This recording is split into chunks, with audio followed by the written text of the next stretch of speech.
আলাইকুম বন্ধুরা, আজকের বানাবো আমরা ছোট ডাল। ছোড়ের জন্য ডাল নিয়ে নিলাম, ভালো করে দুবার ধুয়ে নেবে, দুবার তিনবার।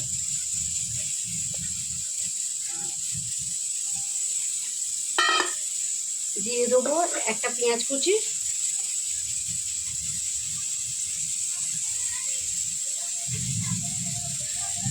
দুটো কাঁচা লঙ্কা কাটা কুচি,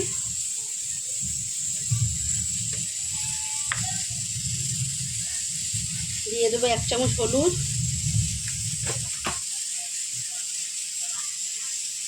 দিয়ে দেবো অল্প একটু আদা বাটা,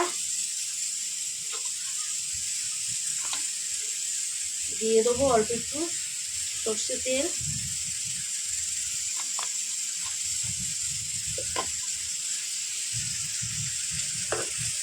ভালো করে এটা মেখে নেবো।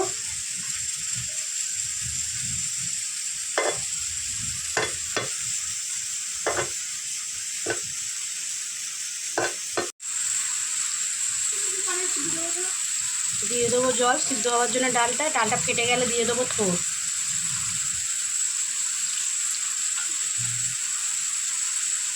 দেখি থোড়গুলো দিয়ে দেবো ডাল ফেটে গেলে। হ্যাঁ, ডালগুলো ফেটে গেছে। এবার এর মধ্যে দিয়ে দেবো থোড়গুলো এরকম করে কেটে নিয়েছি।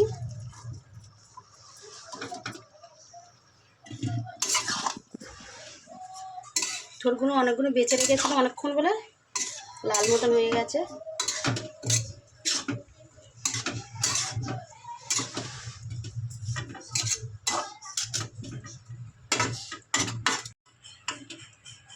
এবার ঢাকা দিয়ে দেবো, সিদ্ধ হবে। দেখি থোড়টা ফুলে গেছে কি।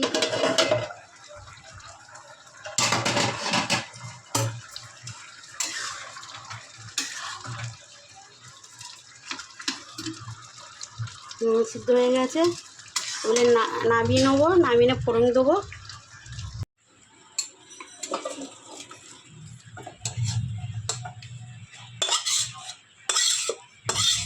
নামিয়ে রেখেছি, এগুলো ফোড়ন দেবো।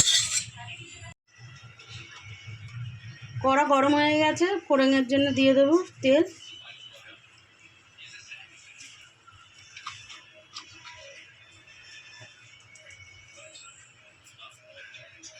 ফোড়নে দিয়ে দিলাম জিরে, দুটো শুকনো লঙ্কা,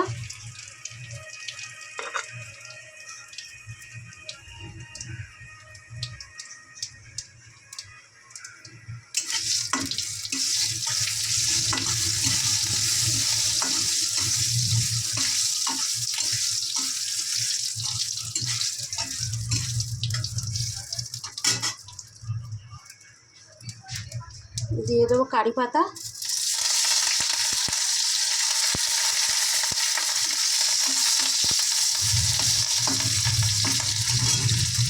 দিলাম একটা পেঁয়াজ কুচি,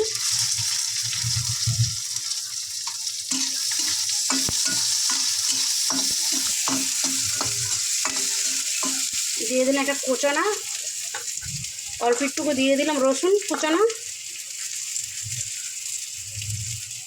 যারা নিরামিষ খায় তারা পেঁয়াজ রসুন নাও দিলে আদা কোচানা দিলে হবে।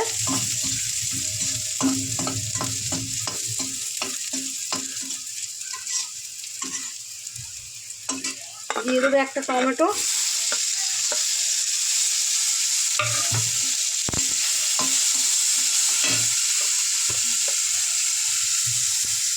ডালেতে লবণ দিইনি, এখন লবণটা দিয়ে দিচ্ছি। 1 চামচ লবণ, কম হবে আর একটু দিয়ে দিচ্ছি। হয়ে গেছে আমার এগুলো। এবার আমি দিয়ে দেবো থোড়টা। এটা আমি লঙ্কার গুঁড়ো দিলাম না,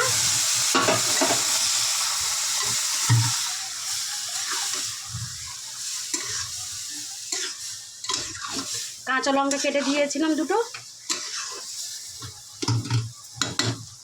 একটু ঘুটনিতে ঘুঁটে দেবো, থোড়গুলো গোটা গোটা আছে।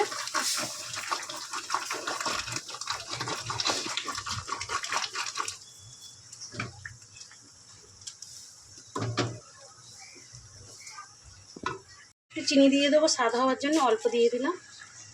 নাও দিলে চলবে, কিন্তু দিলে ভালো লাগবে, টেস্টটা আসবে।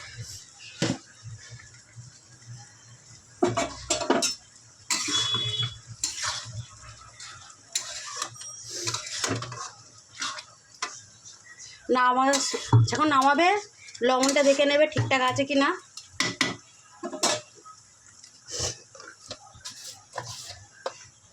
ওপরতে দিয়ে দিলাম ভাজা জিরের গুঁড়ো। রান্না আমার হয়ে গেছে।